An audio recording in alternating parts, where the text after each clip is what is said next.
आज का पुरुषार्थ। राजयोग की शक्ति जहाँ आत्मा को शीतल करती है, वहीं अग्नि बनकर विकर्मों को नष्ट भी करती है, जला देती है। आज इस पर हम थोड़ा प्रकाश डाल रहे हैं, कैसे ये अग्नि काम करती है और कैसे ये कर्मेंद्रियों को शीतल करती है। कर्मेंद्रियों को शीतल करने की चर्चा हम कुछ दिन पहले ही कर चुके हैं कि जब हम शरीरी बनने का अभ्यास करते हैं, बॉडीलेसनेस की प्रैक्टिस करते हैं,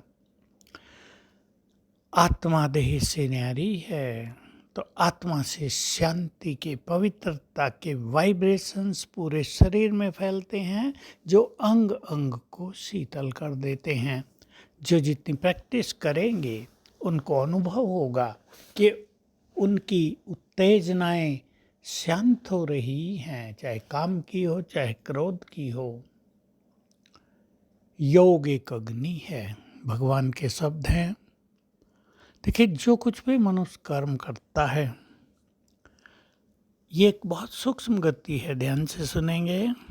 जो कुछ भी मनुष्य कर्म करता है, वो सूक्ष्म तरंगों के रूप में ब्रेन के एक हिस्से में प्रिंट होता रहता है। उसको मनोवैज्ञानिकों ने कह दिया है अनकॉन्शियस माइंड। जो कॉन्शियस नहीं रहता, जो प्रकट रूप में नहीं रहता, थोड़ा थोड़ा उसका इफेक्ट रहता है। जैसे कहीं किचरे के डब्बे में गंदा किचरा भर दिया गया हो, बाहर से अच्छा ढक दिया गया हो, सजाया हो, लेकिन थोड़ी बहुत बदबू फैलने लगेगी कुछ दिन के बाद।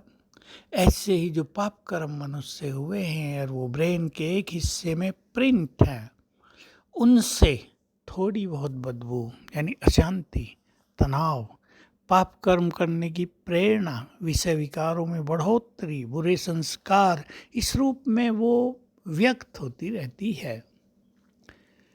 तो प्रिंट है सब कुछ हमारे ब्रेन में। जब हम पावरफुल योग का अभ्यास करते हैं तो क्या होता है, सर्वशक्तिवान से हमने योग लगाया, उसकी शक्तियाँ आत्मा में प्रवेश करने लगी। ये तब होता है जब हमारा योग बहुत पावरफुल हो, जब हमारा मन निसंकल्प हो, शांत हो जाए, मन में और संकल्प न चल रहे हों, बुद्धि इधर उधर न भटक रही हो, केवल एक परमात्मा के स्वरूप में, आत्मा के स्वरूप में ही स्थिर हो गई हो, तब सर्वशक्तिवान से शक्तियों की किरणें हमें मिलती हैं। ये शक्तियों की किरणें आत्मा में प्रवेश करती हैं, आत्मा से चारों ओर फैलती हैं और सबसे पहले फैलती है ब्रेन में। तो ये शक्तिशाली एनर्जी, ये एनर्जी है, ये मोस्ट पावरफुल स्पिरिचुअल एनर्जी होती है। ये वो जो प्रिंट हैं ब्रेन में पाप कर्मों के, उन्हें नष्ट करने लगती है, डिलीट करने लगती है।